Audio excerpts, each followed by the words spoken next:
diri kita. Ini pun biasanya terjadi pada diri kita. Ya kurang lebih mungkin kita nggak langsung berkaca ya, tapi kita pasti punya gambaran kita tuh adalah orang yang seperti apa. Ya, jadi kalau konsep diri itu cakupannya lebih mendalam, jadi nggak hanya fisik aja yang dilihat, tapi juga dari sisi perilaku, kepribadian, apalagi. Jadi nggak hanya sisi fisik, tapi psikologis juga. Ya. Nah, itu bedanya nanti sama body image. Ya. Kalau body image itu kecenderungannya lebih ke fisik aja. Ya, namanya body image. Ya. Jadi, bagaimana seseorang menampilkan penampilannya, ya, membuat berusaha orang itu mencitrakan penampilannya kepada orang di sekitarnya. Ya, contoh misalnya kalau body image itu misalnya dia anak musik gitu ya, dia emang senang banget musiknya. Dari cara dia berpenampilan, nah itu dia menampilkan ciri-ciri orang yang bermusik misalnya, gitu ya. Misalnya musiknya rock gitu ya. Nah, ini dia misalnya celananya sobek, gitu. Terus di dengkulnya sobek, misalnya. Terus warna-warna pakaian yang dia pakai gelap, terus apalagi ya biasanya anak musik itu baju kaos, kalau dia pakai kaos gambarnya mungkin gambar-gambar ya yang dekat sama rock lah, ya pakai anting lah, pakai bibirnya ditindik atau lidahnya ditindik, hidungnya tindik ya macam-macam lah, itu body image ya. Nah, kalau kita bahas tentang konsep diri, itu lebih dalam lagi dari body image. Jadi misalnya selain berpenampilan rock gitu ya, nah kepribadiannya pun kepribadian yang erat kaitannya sama orang-orang bermusik misalnya, apalagi anak-anak rock ya, misalnya dia apakah extrovert, introvert, atau misalnya cara dia bertutur kata bagaimana gitu ya. Nah, itu kok lebih ke konsep diri lagi. Atau contoh misalnya kita lihat juga pengaruh latar belakang pendidikan. Nah, kalian pasti akan merasakan berbeda di saat kita berinteraksi, berkomunikasi dengan orang-orang yang kerja kantoran misalnya ya. Taruhlah kalian ngobrol sama orang-orang yang kerja di SCBD, ya di perusahaan-perusahaan SCBD lah, sama orang yang ngobrol sama orang-orang yang jualan di pasar Cempaka Putih. Nah, itu pasti beda. Mereka punya body image yang berbeda, mereka punya konsep diri yang berbeda. Ya.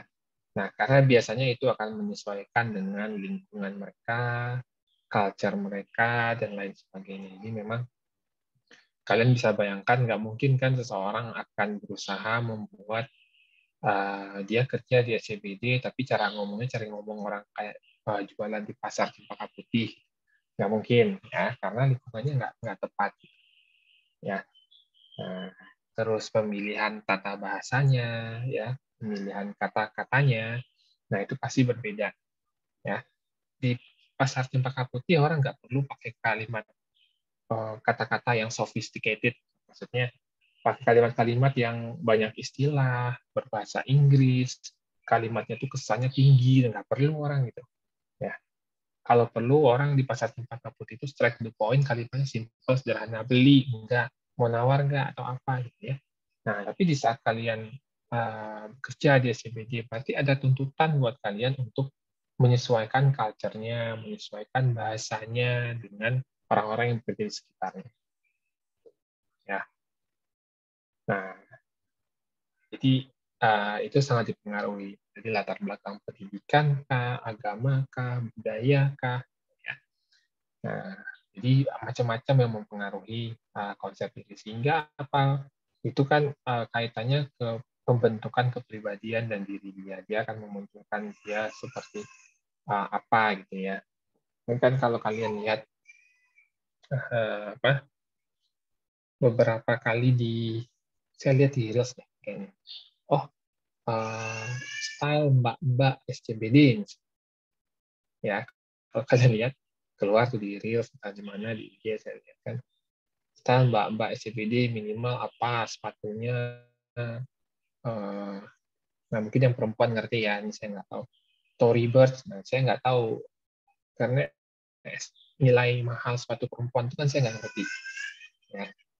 Kalau misalnya saya menilai suatu barang mungkin karena laki-laki ya, misalnya dari sisi spesifikasinya, teknologi yang dibawa gitu ya. Nah, ini kalau perempuan kan lain lagi estetikanya, mahalnya itu entah dari merek, entah dari apa.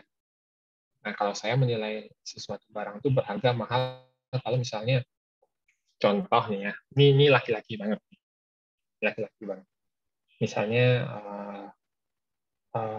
apa? Let's say casing HP gitu ya.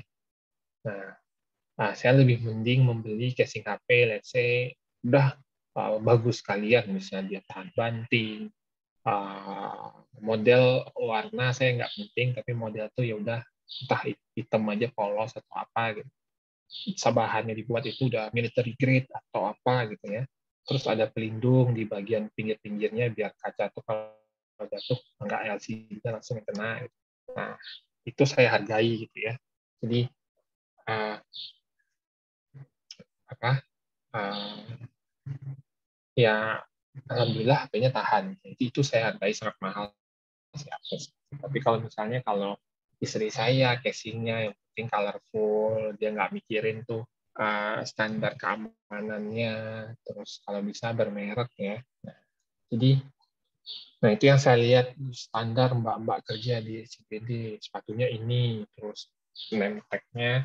Nah, name tag-nya kalau kalian lihat, nah, entah mungkin karena saya kerja di RC, name tag saya terlihat gantungannya aja blibli.com tuh Star Wars ya. Nah, mungkin kalau saya lihat di Reels itu name tag-nya harus coach ya, semacam lah. Terus ya akhirnya lingkungan yang membentuk konsep dirinya itu seperti itu.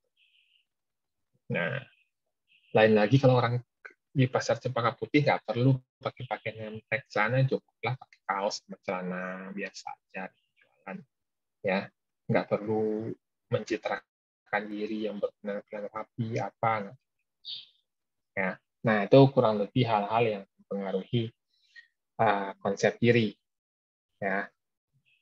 Oke. Jadi kalau misalnya kita mahasiswa jadinya ya bagaimana cara kita menampilkan diri kita sebagai seorang mahasiswa ya, mencitrakan diri kita juga sebagai seorang mahasiswa. Ya, bukan berarti kita menipu diri sendiri, enggak, tapi tuntutannya adalah ternyata di dunia nyata kita juga harus menyesuaikan tampilan kita, menyesuaikan karakteristik kita dengan berbagai lingkungan yang kita hadapi ya. Jadi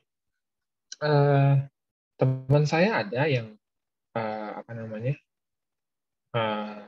misalnya dulu ya di kantor lama itu apa sih istilahnya, oh dia perempuan gila banget sama K-pop ya, dia seneng banget sama K-pop. Sebelum BTS itu ada, dia udah seneng banget tuh sama Suju apa gitulah ya. Nah, tapi penampilannya di kantor ternyata ada tuntutan profesional ya. Dia biasa aja pakai kerudung, pakai blazer gitu ya. Tetapi di saat misalnya kita ada outing ya, outing di kantor, terus jalan sama satu kantor mana gitu ya, tamat siangnya. Oh ternyata pakai baju biasanya dia udah menampilkan citra diri dia yang memang oh kelihatan banget nih dia senang K-pop lah. Nah, mungkin kalian bisa paham. Nah, jadi ternyata kayak gitu tuh penting ya. Nah, itu sekilas tentang konsep diri. Nah, ini ada beberapa definisinya. Jadi Shenelton mendefinisikan konsep diri itu persepsi seseorang terhadap diri sendiri. Ya, tadi udah ada yang bilang juga ya, persepsi seseorang terhadap diri sendiri dibentuk dari pengalaman dan interpretasi. Betul ya. Jadi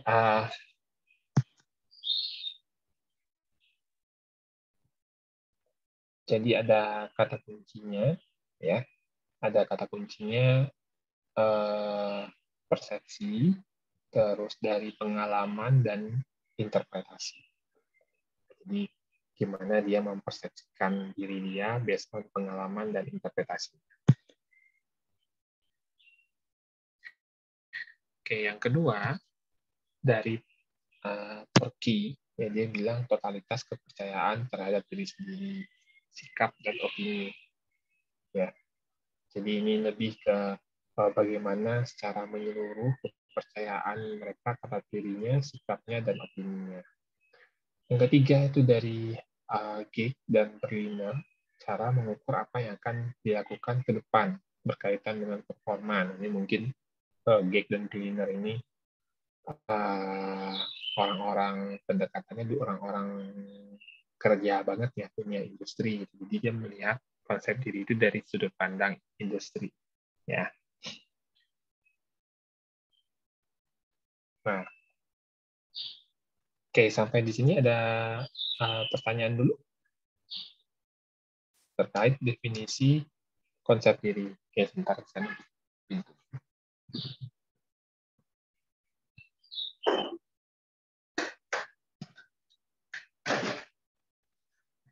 Ada yang mau ditanyakan terkait definisi konsep diri?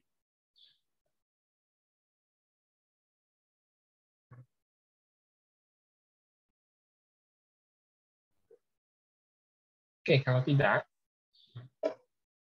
kita lanjut ke konsep diri positif, konsep diri negatif. Ya, nah saya lempar lagi ke teman-teman. Apa bedanya konsep diri positif, konsep diri negatif dari sepemahaman kalian aja?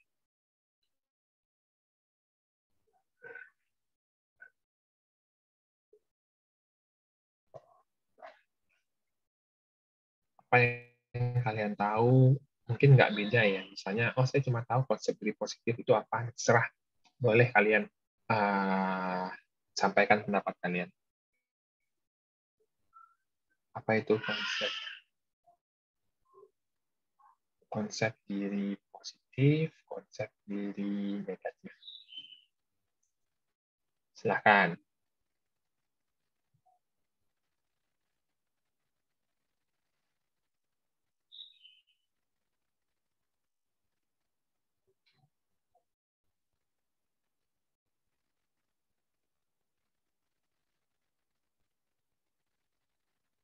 Ayo, yang mau pendapat, apa itu konsep diri positif, konsep diri negatif?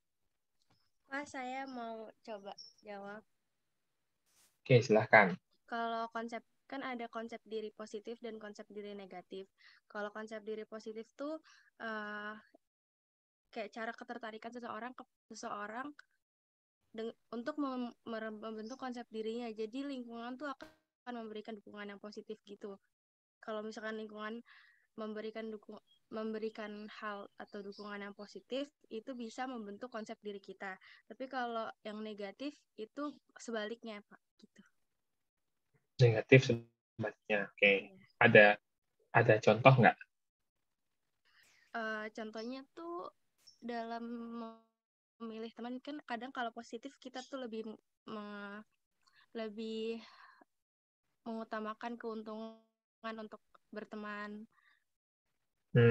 Lebih kalau negatif tuh lebih ke kerugian gitu yang bisa ngerubah konsep diri kita ke arah negatif. Contohnya temenan sama orang yang salah tuh biasanya kan negatif, Pak, yang merugikan mungkin dari pola komunikasi, mungkin komunikasinya kurang.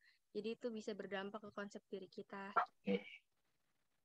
Oke. Terima kasih, Anissa. Oke, yang lain? Saya mau coba, Pak. Ya, silahkan, Adinda. Kalau konsep diri positif itu dia bisa lebih mengenal untuk memahami dirinya sendiri. Kalau negatif itu dia nggak mampu mengenal sendiri, terus juga nggak ada kestabilan perasaan gitu Pak. Contohnya itu kalau yang positif dia lebih mengenal dirinya sendiri, terus bisa introspeksi diri. Kalau negatif nggak punya kepercayaan diri, kayak lebih bersih. Oke. Baik. Terima kasih Adina. Yang lain? Silahkan. Satu orang lagi.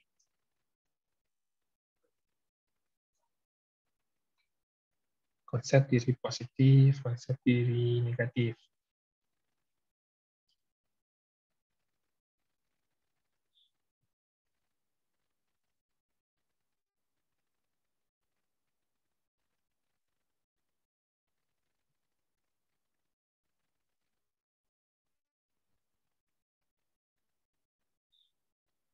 Ayo, satu orang lagi.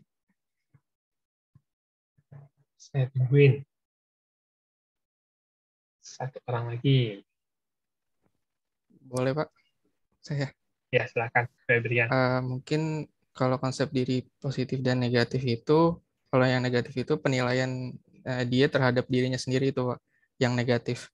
Misalnya dia selalu memandang dirinya itu rendah, atau dia itu nggak mau maju, dan sedangkan untuk yang positif, dia selalu menilai dirinya itu positif. Jadi misalnya dia itu bisa maju kalau dia mau berusaha gitu, atau dan lainnya gitu, Pak. Oke, thank you Febrian ya. Oke, terima kasih kepada tiga teman-teman ya. Nah, jadi dari tiga definisi itu versinya sendiri udah beda-beda ya. Nah, tapi nggak ada yang salah, nggak ada yang benar. Jawabannya udah mengarah ke satu hal ya. Jadi kurang lebih yang Febrian sampaikan tadi hampir tepat ya. Jadi konsep diri positif itu ya gimana dia melihat dirinya ke arah yang lebih positif, dia mencerminkan dirinya ke arah yang lebih positif. Ya, jadi misalnya gini, orang-orang yang punya konsep diri positif, jadi dia misalnya ada masalah, dia punya keyakinan yang tinggi untuk bisa menyelesaikannya. Terus dia nggak minderan, ya, jadi merasa setara dengan orang lain ini bukan berarti dia angkuh yang enggak, tapi dia punya keyakinan diri untuk bisa ya kita nih sama-sama rata gitu ya, kita tuh sama-sama manusia, kita tuh sama-sama punya hak, nah kayak gitulah. Jadi bukan berarti dia angkuh atau apa, enggak, di luar dari itu ya. Terus kalau mendapatkan pujian tuh nggak malu gitu ya.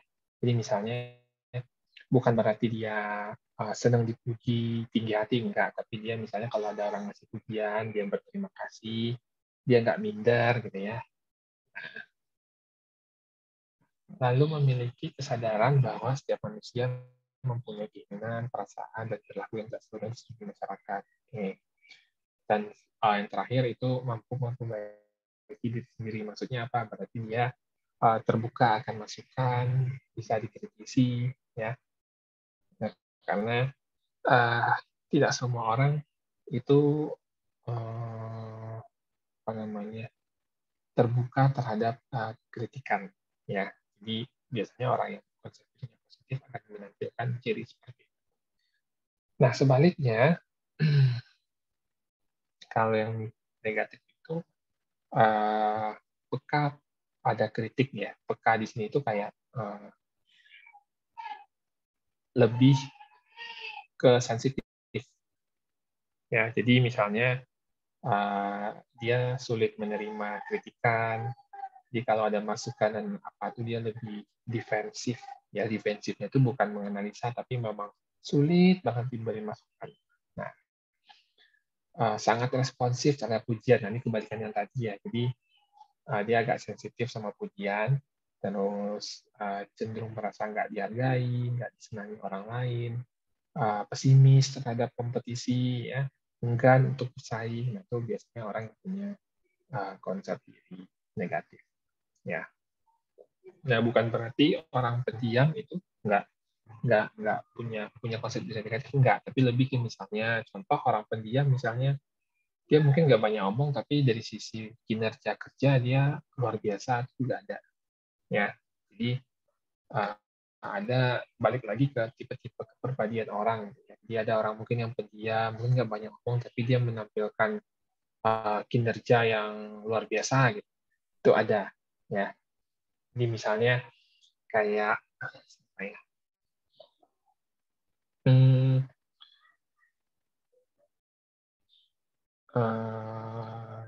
Jadi misalnya gini.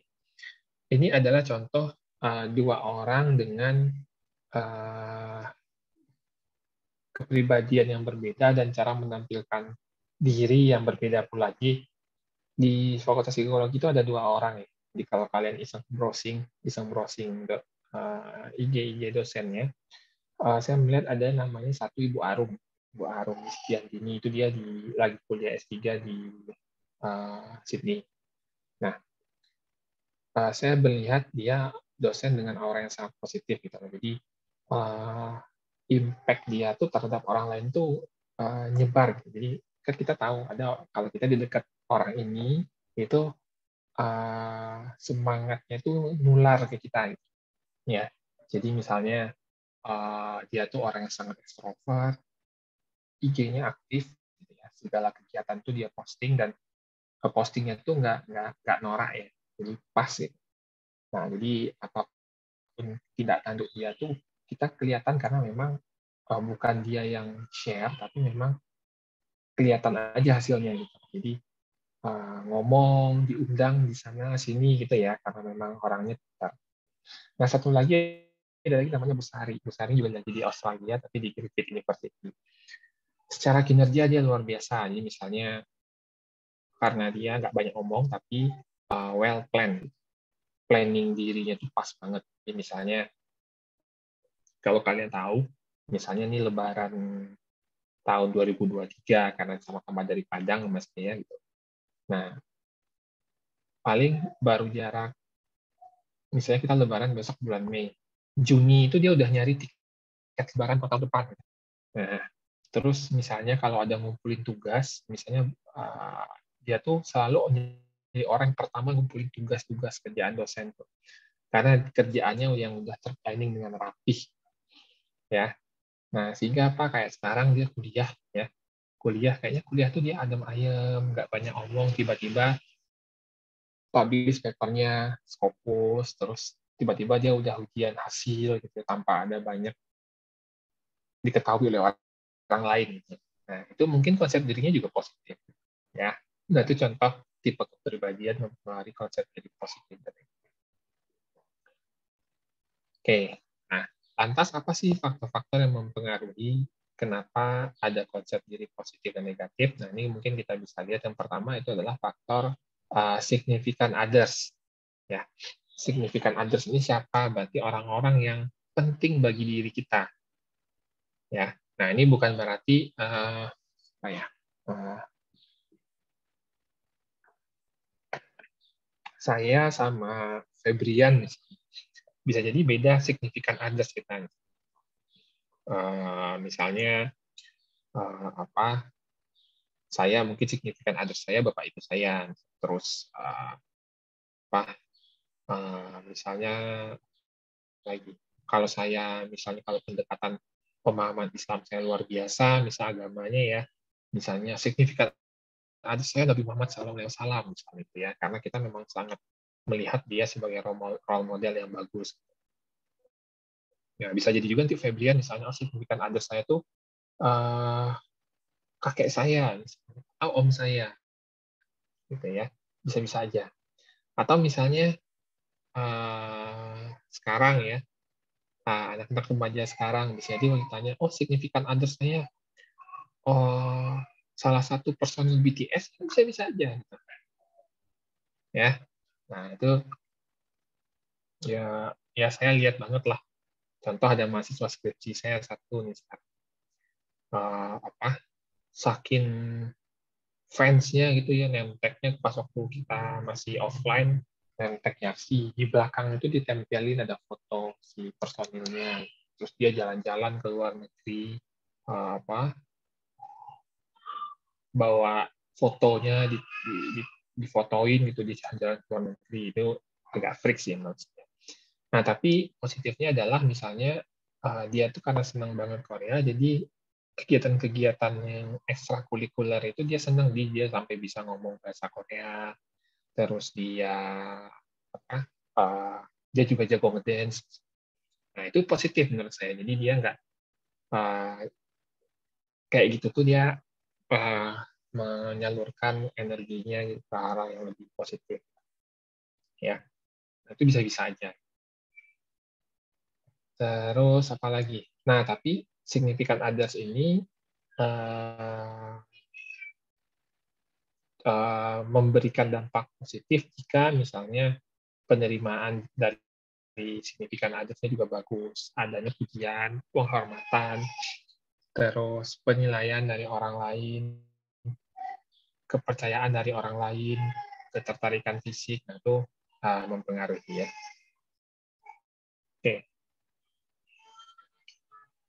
Oke, selanjutnya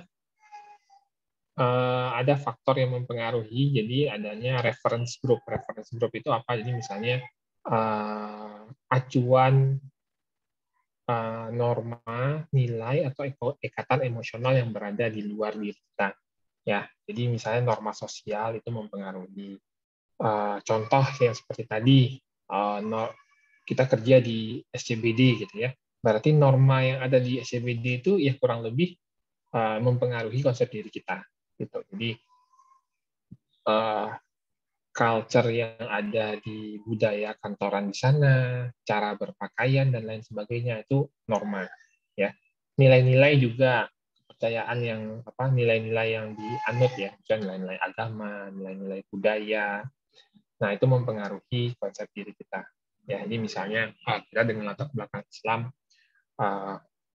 bagi yang perempuan misalnya ya kita membuat citra diri kita, membentuk konsep diri kita yang perempuan Muslim yang seperti apa sih misalnya. Misalnya perempuan Muslim mungkin yang ini bukan maksud saya menyinggung, kalau ada yang tersinggung saya maaf. Misalnya, cara dia berpakaian, cara dia berperilaku karena memang dia benar-benar taat, dia mendalami agama misalnya. Dia berpakaiannya pun misalnya longgar ya. Terus bahkan saking taatnya, saking dia mendalami agama dan saking sakleknya misalnya dia bercadar itu bisa-bisa aja. Atau misalnya dia menilai konsep diri dia yang agak keindonesiaan dikit misalnya ya. Jadi misalnya dia berpakaian berhijabnya dengan yang masih stylish misalnya ya. Nah itu bisa boleh-boleh aja. Nah, atau misalnya nilai-nilai agamanya agak gantung-gantung dikit gitu ya, udah pakai jilbab tapi pakaiannya ketat, itu masih ada ya. Oke, lalu referensi grup itu misalnya ada lagi ikatan emosional, jadi ya benar-benar seberapa dekat kita secara emosional dengan lingkungan sekitar ya. Jadi misalnya dia tinggal di lingkungan yang benar-benar Muslim banget ya. Jadi kemana-mana memang di tetangga sebelah, kiri kanan, depan belakang dan lain sebagainya tuh, misalnya kita laki-laki nih, semua tuh sholat ke masjid tiap waktu, itu mempengaruhi juga konsep diri. Oke, sampai di sini ada pertanyaan dulu.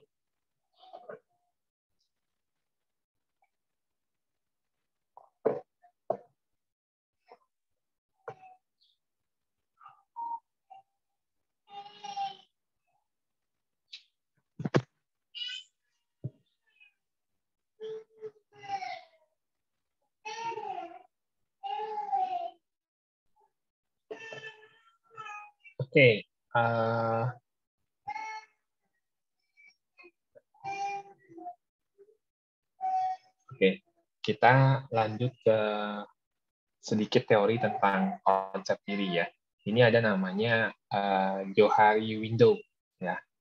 Nah, jadi Johari ini nama teori ini kayak ada istilahnya kayak jendela, ya, nih jendela.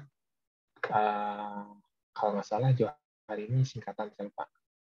Ya, jadi ada orang yang konsep dirinya terbuka, blind ini kayak tertutup, ya. Hidden ini, ada yang diri terbuka, unknown ini nggak diketahui, ada yang rahasia, ada yang blind ini kayak entah abu-abu, entah tutup, ntar kita cek. Ya. Ada orang yang konsep dirinya terbuka, itu dia bagian dari diri yang disadari oleh diri sendiri dan ditampilkan kepada orang lain atas kemauan sendiri. Oke, sorry saya lupa. Jadi tiap manusia itu punya 4 sisi ini, ya. Jadi menurut Johari Window itu kita punya sisi terbuka, punya sisi blind, punya sisi hidden, punya sisi unknown, ya. Nah, apa sisi open itu? Misalnya bagian diri yang memang kita tampilkan kepada orang lain. Misalnya perasaan-perasaan kita, pendapat-pendapat kita, pikiran-pikiran kita, ya, itu yang kita perlihatkan. Jadi contoh misalnya sekarang nih, karena Febrian itu yang terakhir ngomong itu lagi di spotlight, bukan spotlight, itu yang terlihat di layar saya, dia on cam. Nah, bagaimana cara dia duduk misalnya, terus cara dia menampilkan diri dia, berpakaian dia, nah itu diri terbukanya dia, ya. Nah, jadi sekarang yang kalian tampilkan nih bagi yang on cam ini diri terbuka kalian nih, ya. Ini ada Iqbal, ada Fauzan lagi peregangan, itu kelihatan itu diri terbukanya dia, itu apa adanya diri dia, ya. Ada Astria, ada Faisal, ya. Nah, itu bentuk diri terbuka dia yang memang orang lain tampak lihat, ya. Jadi muka, bentuk badan, dan lain sebagainya. Oke. Terus yang kedua itu ada diri tersembunyi. Jadi bagian diri yang disadari oleh diri sendiri, tetapi secara sadar ditutup-tutupi, ya, disembunyikan terhadap orang lain. Mungkin orang tidak tahu bagaimana cara menyampaikan dirinya pada orang lain, atau karena kalau disampaikan akan membuat malu diri sendiri. Misalnya perasaan-perasaan ketidakpastian, keinginan-keinginan yang bersifat rahasia dan sebagainya. Ya, jadi diri tersembunyi ini lebih cenderung ke rahasia-rahasia kita, ya, gitu. Jadi ini yang kita sembunyikan. Nah, terus yang ketiga itu diri terlena atau blind, ya, bagian diri yang tanpa disadari oleh diri sendiri, namun kadang tersampaikan sama orang lain, ya. Jadi kalau yang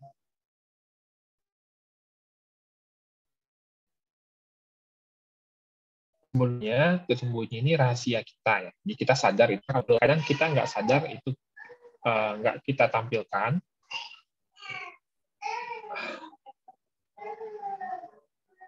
Oke, bentar ya anak saya. Sebentar.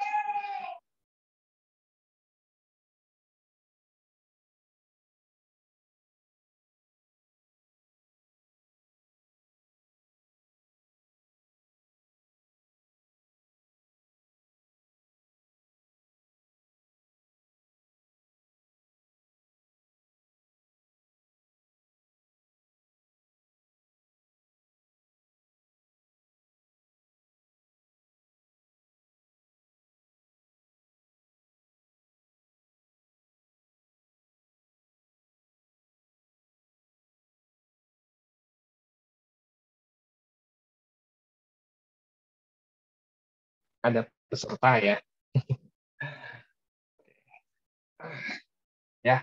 Nah, jadi kalau diri terlena itu, jadi mungkin kalau kalian menyadari misalnya kayak gini, kayak kalian pernah slip of tongue, keceplosan. Nah, itu bagian dari diri terlena juga. Terlena ini contohnya adalah misalnya kebiasaan. Ya, misalnya kalau kita pernah ngobrol sama orang, tapi dia adalah orang yang sering menginterupsi. Jadi misalnya kita belum selesai ngomong, dia dia adalah orang yang sering motong pembicaraan orang. Nah, itu yang diri terlena. Oh, kita tahu dia adalah tipe orang-orang yang sering memotong pembicaraan orang lain. Atau misalnya kurang memperhatikan perasaan orang lain. Misalnya kita lagi ngobrol atau dia menyampaikan sesuatu itu nyelekit gitu ya. Jadi kalau kalian pernah ketemu sama orang, mungkin maksudnya nggak kayak itu, tapi dia belak-belakan banget. Jadi ada hal-hal yang harus patutnya nggak dia sampaikan, itu dia sampaikan. Nah, tuh mungkin kalau kalian tanya sama orangnya, mungkin dia maksudnya nggak kayak gitu, dia nggak sadar kan, tapi orang lain yang sadar akan hal tersebut. Ya, nah itu dia. Terus senang membantah, atau misalnya kalau lagi ngobrol, dia adalah tipe orang yang dominan. Dia senang didengar, maunya dia yang tampil. Itu kalau kalian tanya ke orangnya, mungkin dia nggak sadar kan, tapi hanya orang di sekitarnya yang menyadari. Ya, oke. Terus, nah yang keempat ini diri yang tidak dikenal oleh diri sendiri dan orang lain. Ini yang unknown ini mungkin kita sendiri nggak sadar, orang lain juga nggak sadar. Ya. Jadi bagian dari diri yang tidak dikenal oleh diri sendiri orang lain berupa motif-motif, kebutuhan-kebutuhan yang tidak disadari, terlupakan atau didesak ke bawah alam bawah sadar. Ya. Makanya konsep diri seperti ini biasanya akan muncul, akan diketahui, dan kadang juga kita nggak sadar. Misalnya kalau kita lagi dalam keadaan setengah sadar, atau kita lagi tidur, munculnya ke mimpi gitu ya. Nah, itu biasanya hal-hal ini yang muncul. Ya, jadi ada 4 menurut Johari Window itu. Ya, dia ada diri open, blind, hidden, unknown. Jadi open itu yang kita tampilkan sekarang. Ini yang kalian lihat dari diri saya sekarang, diri terbuka saya ya seperti ini. Nah, diri tersembunyi itu rahasia-rahasia, keinginan-keinginan yang kita tidak tampilkan kepada orang lain. Lalu ada diri terlena. Terlena ini yang blind, ya. Jadi sifat-sifat kebiasaan seseorang. Lalu ada yang unknown, ya.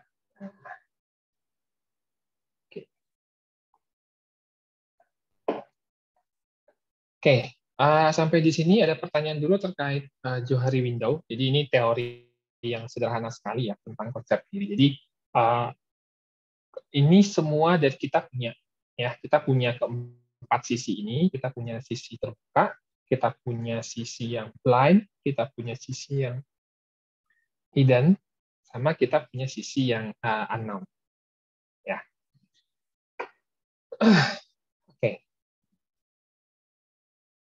Kalau seandainya ada pertanyaan, nanti langsung raise hand juga boleh. Oke. Sebentar ya. Oke. Selanjutnya ada atraksi. Ya, atraksi ini ketertarikan. Kalau di beberapa pertemuan yang lalu kita juga sudah sempat bahas ya.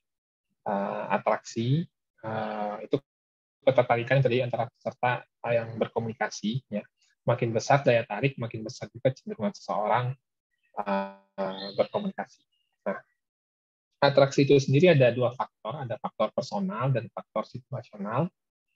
Apa itu faktor personal? Jadi misalnya kesamaan karakteristik, ya. Oh ini si A ini adalah karakter anak yang kayak kita memilih teman lah. Terkadang kita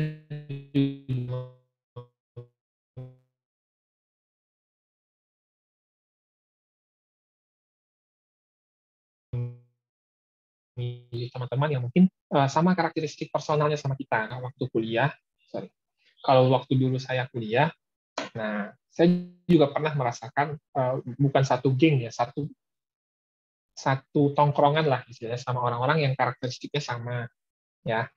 Mungkin punya ciri dan kepribadian yang hampir mirip, sama-sama punya hobi yang sama-sama punya kegemaran, atau sama-sama hobi nongkrong di mana gitu ya. Jadi itu salah satu contoh kesamaan karakteristik. Biasanya kita akan cukup lancar berkomunikasi berkomunikasi dengan orang-orang yang punya karakteristik yang sama dengan kita secara personal. Ya, sama-sama hobi main bola gitu.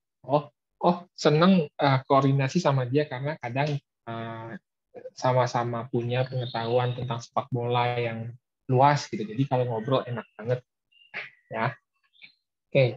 Terus yang kedua ada tekanan emosional dan stres. Nah, biasanya faktor emosional atau stres, nah itu akan mempengaruhi atraksi atau ketertarikan. Jadi misalnya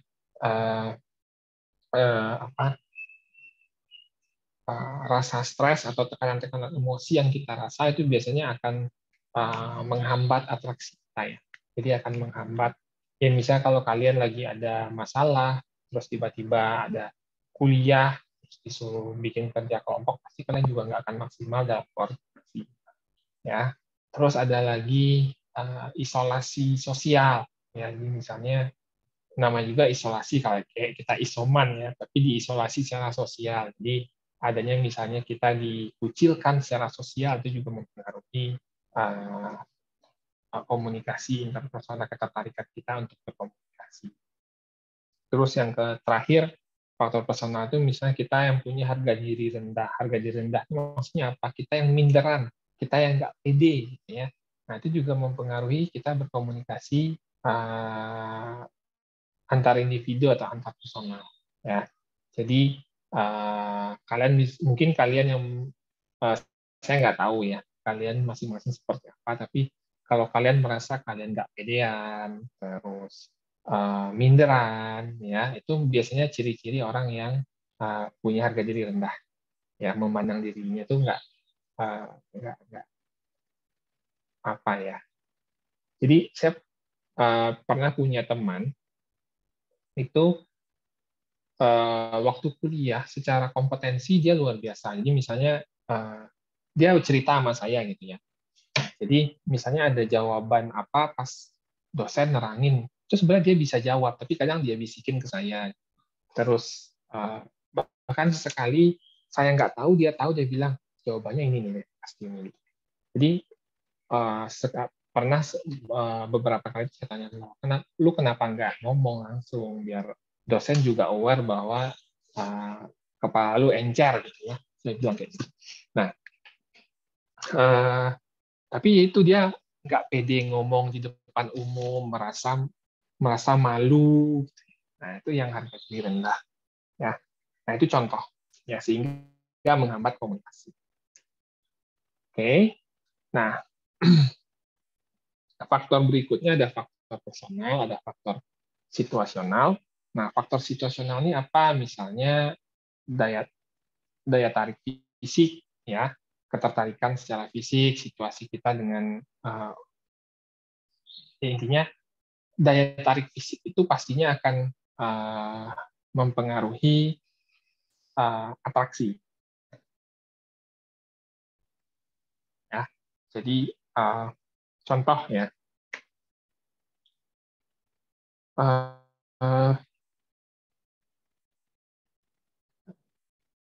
Oke, bentar ya.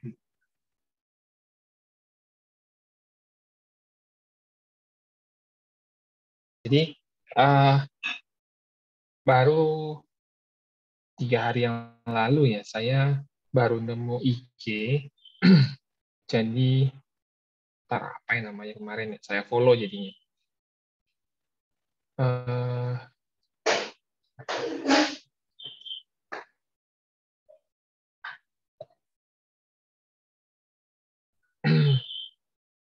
Nah, jadi kan mungkin kalian sekarang lagi heboh ya, lagi hype banget terkait Crazy Rich ya, benar nggak? Ya, Crazy Rich. Nah, di mana mungkin secara nggak langsung kalian tahu orang yang crazy. Jadi kalau saya salah menyampaikan mungkin mohon dikoreksi. Mungkin yang dia baru kaya, baru ngerasain punya harta, itu pamernya luar biasa, benar nggak?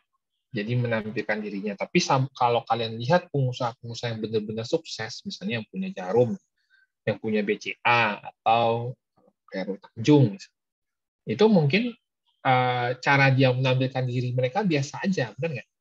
Mereka nggak yang seperti orang-orang yang baru kaya atau apa gitu ya. Nah, terus ini jadinya gosip. Mungkin recordnya dimatiin dulu deh. Saya takutnya lari dari contoh apa? Ini ada pernyataan nanti dari Dava.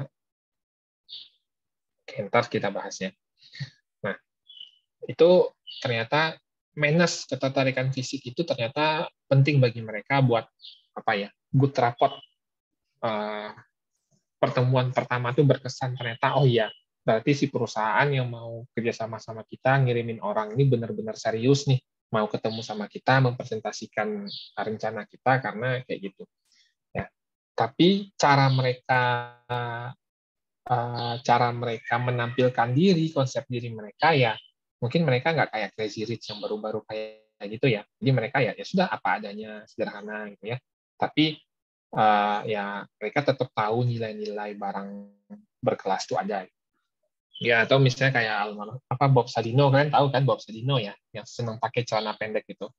Ya mungkin sekilas kalian lihat dia pakai polo shirt, kemeja, celana pendek. Mungkin kalau kalian lihat merek celana pendeknya mungkin susah juga kita mau beli ya. Kalau mungkin iya celana pendek tapi merek celana pendek. Nah itu daya tarik fisik ya. Nah selanjutnya ada reward.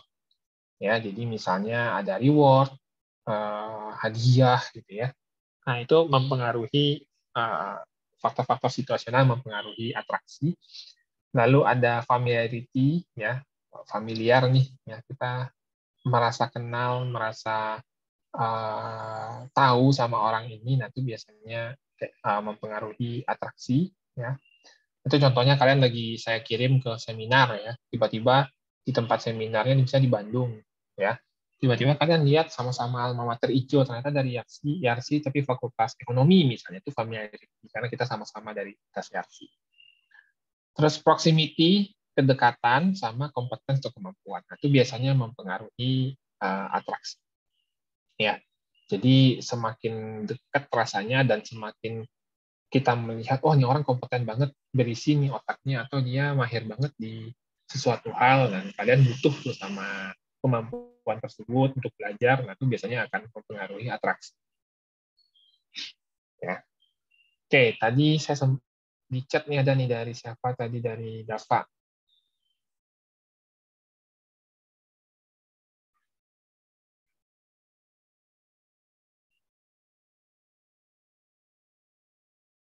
Biasanya lebih mikirin tujuan ke depannya daripada oke ya. Oke, karena gini, di saat kalau yang saya lihat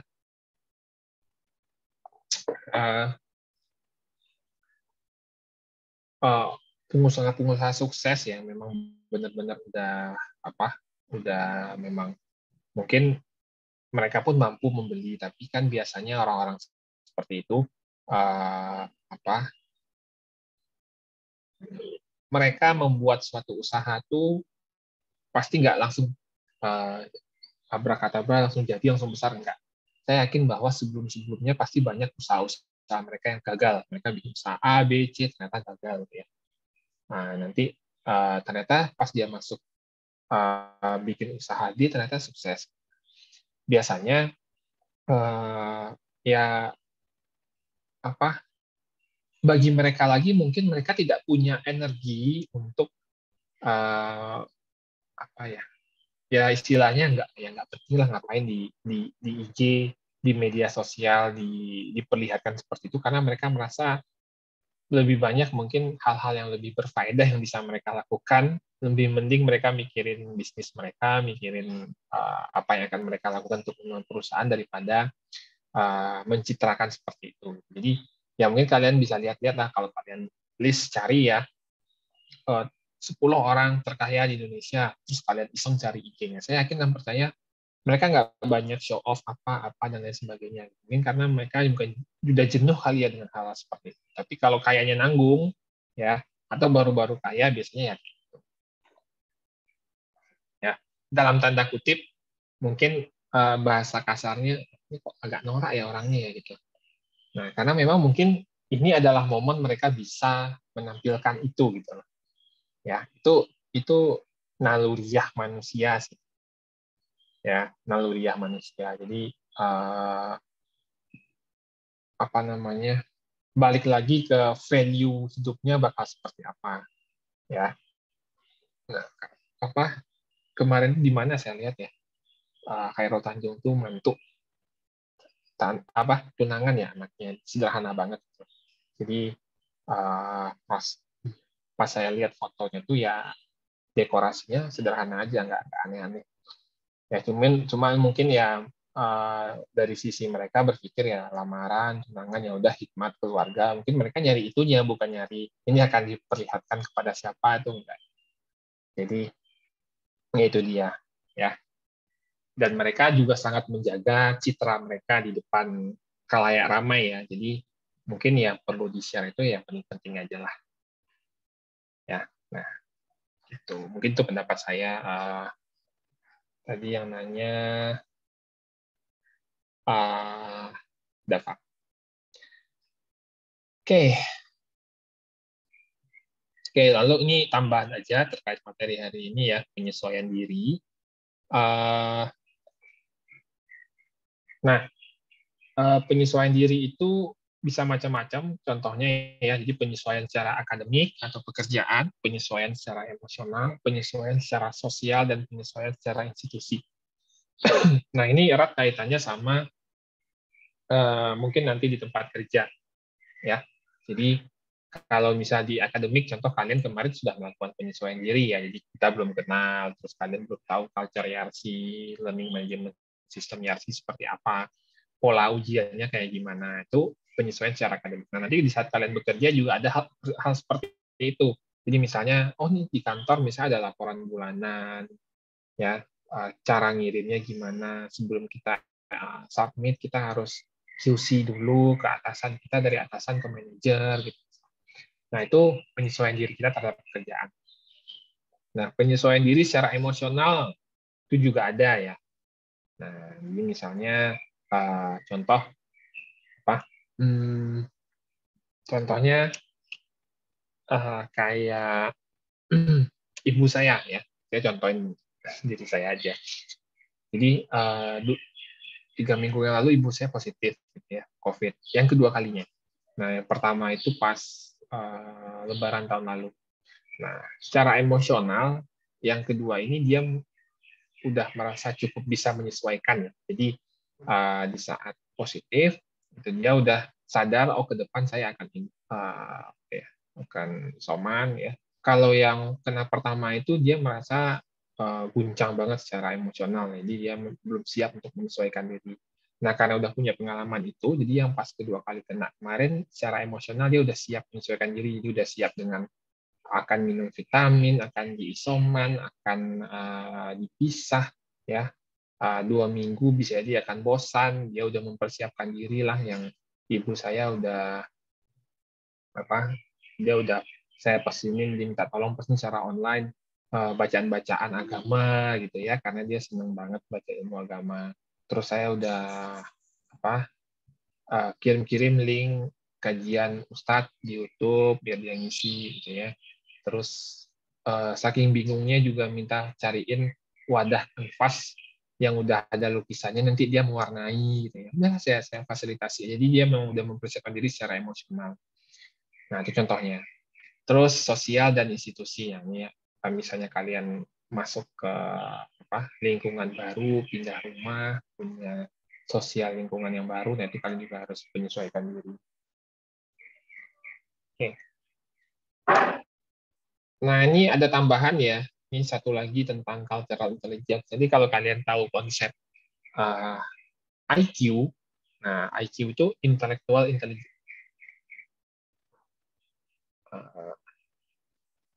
Jadi ada IQ, EQ, ada lagi CI namanya, cultural intelligence. Jadi kalau IQ itu lebih ke kognitif, ya, intellectual quotient, saya lupa ya. Nah, ada lagi EQ, emosional, ya, kecerdasan emosi, ada kecerdasan IQ, kecerdasan kognitif, ada kecerdasan emosional, jadi kecerdasan kita secara emosi. Nah, ada lagi cultural intelligence, ini baru lagi konsepnya. Jadi kita tuh pandai terampil secara cultural. Jadi si Baker, Forer, dan Lin 2015 membuat konsep ini, di mana setiap individu itu punya kemampuan dalam memahami dan menyesuaikan diri pada lingkungan baru. Ya. Nah, jadi dia punya teori di mana ada istilahnya ICK sama ECF. Nah, ICK ini ranahnya kognitif, jadi secara kognitif seseorang punya pengetahuan tentang budaya-budaya yang ada di sekelilingnya. Nah, kalau yang ECF itu penyesuaian diri secara perilaku, komunikasi verbal maupun non-verbal berinteraksi dengan budaya yang berbeda. Nah, ini biasanya kepake banget sama orang-orang yang merantau atau tinggal di tempat-tempat yang bukan budaya aslinya. Ya, contoh misalnya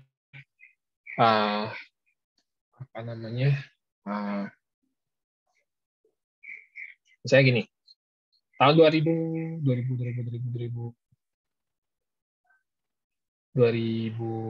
saya ngerantau Jakarta. Nah, 2012 itu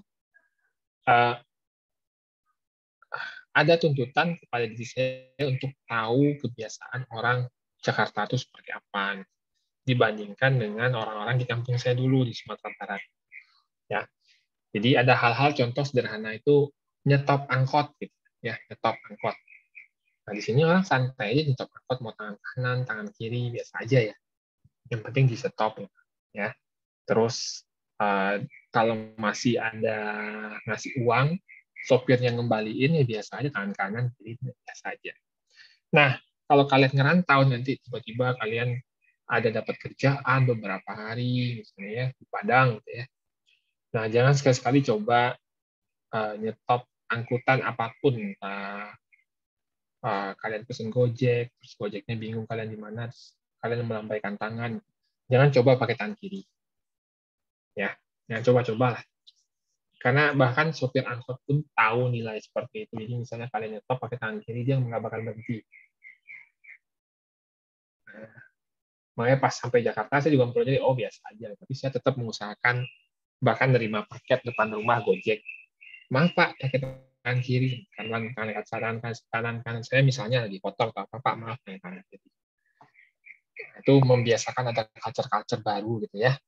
Nah, jadi ini sekilas saja tentang cultural intelligence. Ini menarik aja. Jadi kalau misalnya kalian mau melakukan penelitian misalnya di skripsi ya terkait ada hubungannya sama penyesuaian budaya baru, tempat kerja baru. Nah, ini bisa jadi teori yang kalian pakai. Oke, ini ada chat lagi. Oh, ada. Oke, mungkin itu aja dari saya terkait hari ini. Silakan kalian download materinya di layar untuk absensi. Biasanya saya kasih tentang waktu plus hari, jadi mungkin paling lambat besok itu udah harus kalian download materinya. Ya, oke. Ada pertanyaan dulu? Silakan. Assalamualaikum Pak. Waalaikumsalam. Penyesuaian diri ini Pak, yang bagian emosional. Nah itu kan jika ada orang datang, tapi orang itu datang itu kayak malah bikin yang sudah ada di tempat, misalkan di sebuah tongkrongan nih, dia marah-marah nggak jelas gitu. Itu cara menanggapi orang tersebut bagaimana Pak? Bahkan bukannya bikin nyaman dirinya sendiri, malah bikin orang lain merasa terganggu gitu. Oke, thank you Fauzan. Saya pikir itu kaitannya bukan cultural ya, tapi lebih ke emotional intelligence. Nah, emotional intelligence itu apa? Atau kecerdasan emosi itu lebih ke bagaimana seorang pandai menempatkan emosi dia di situasi-situasi tertentu. Ya, kaitannya sama dia mengatur emosi, kaitannya sama dia berusaha mengekspresikan emosi itu kan bukan berarti marah aja ya, tapi misalnya bahagia atau apa gitu. Itu kan contoh dari Fauzan tadi kan lagi duduk tempat tongkrongan, tiba-tiba dia marah-marah aja ya. Mungkin maksud dia adalah pengen cerita dan melampiaskan apa yang dia rasakan, tetapi dia nggak lihat bahwa orang di sekeliling dia pada saat itu ini bukan timing yang tepat untuk mengungkapkan rasa marah. Sama juga sama halnya dengan misalnya kalian lagi happy, tiba-tiba tetangga kalian lagi ada meninggal gitu ya, lagi banyak orang yang lagi meninggal ya kan, nggak mungkin kalian happy terus kalian muter lagu apa yang bahagia gitu ya di padahal tetangga kalian lagi ada kematian. Itu pengaruh kecerdasan emosi menurut saya.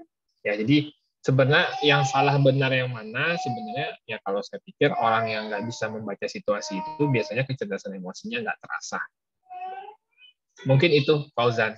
Ya, kalau cara menanggapinya ya terserah kamu. Ya, apakah kamu nyaman dengan hal itu? Kalau saya secara pribadi biasanya orang marah-marah dan lain sebagainya, kita lagi nongkrong gitu kan. Ya kalau saya merasa nggak nyaman ya saya pergi dari tempat tersebut daripada nggak nyaman bagi diri saya gitu. Ya karena satu sisi saya bukan orang yang bisa tahan bermuka dua. Lalu kenapa sih apa nahannya apa gitu enggak. Saya cukup ekspresif kalau saya nggak suka ya enggak. Ya, sorry bro, misalnya kalau lu mau marah-marah sini ya maaf, gue lagi nggak bisa nerima hal seperti itu gitu. Misalnya pergi dulu ya, atau kalau kamu lebih sopan misalnya, sorry ya, gini-gini ada perlu dulu sini, itu bisa-bisa aja. Atau kalau kamu mau lebih baik, sedikit lebih baik kamu menanggapi, misalnya kamu tanggepin tuh, oh bro, sorry bro, kira-kira kenapa ya kalau lagi marah-marah, kita lagi asik ngobrolin ini nih, lagi ketawa-tawa. Tenangin dulu diri, apa misalnya kalem dulu lah, nafas dulu atau apa. Kalau misalnya kamu anak-anak, oh bro daripada marah-marah nih rokok dulu. Itu salah satu contoh kamu menenangkan emosi orang ya. Tuh. Minum dulu, minumnya ada es teh manis. Nah, itu salah satu contoh kamu kalau kamu bisa menghadapi orang-orang seperti itu. Ya, kalau saya misalnya kalau udah digituin ternyata nggak mempan juga ya mungkin saya omongin bro, sorry bro nih kita lagi ngobrol lagi enak nih ketawa-ketawa jangan digituin. Mungkin itu aja Hozan. Ya, saya rasa itu erat kaitannya sama kecerdasan emosi. Nanti coba aja kamu searching EQ, emotional quotient. Nanti ada teorinya tentang nama yang punya teorinya di Goleman. Itu aja.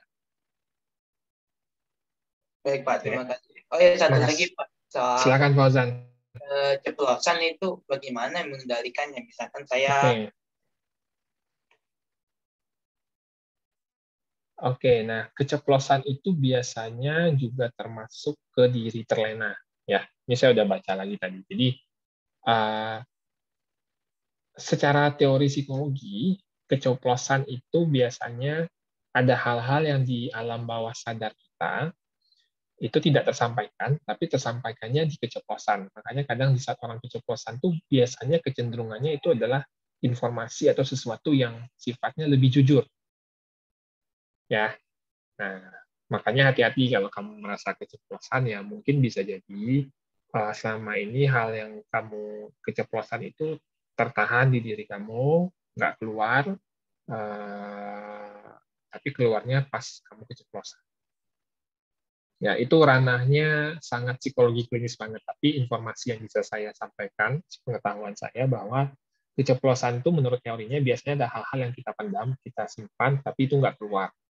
Nah, keluarnya di saat keceplosan itu. Ya, biasanya itu sesuatu yang bersifat rahasia atau nggak enak diungkapkan di depan umum. Nah, makanya kadang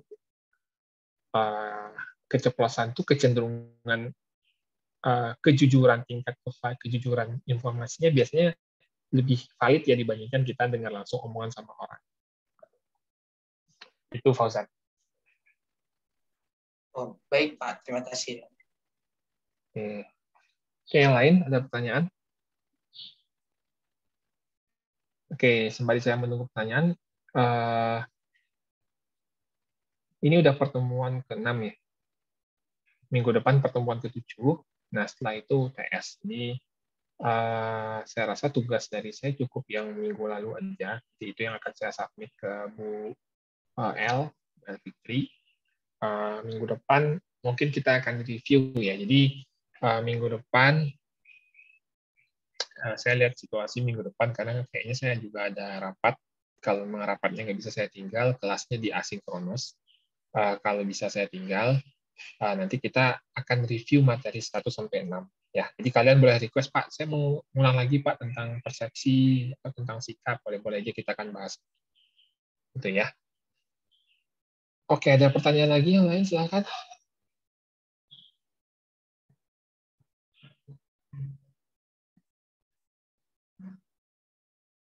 Oke, kalau enggak, mungkin saya cukupkan segitu ya kelas hari ini. Mohon maaf tadi ada gangguan dari anak saya, soalnya istri saya lagi kerja, lagi ke kantor, jadi ditinggal. Oke, wabillahi taufiq wal hidayah. Assalamualaikum warahmatullahi wabarakatuh.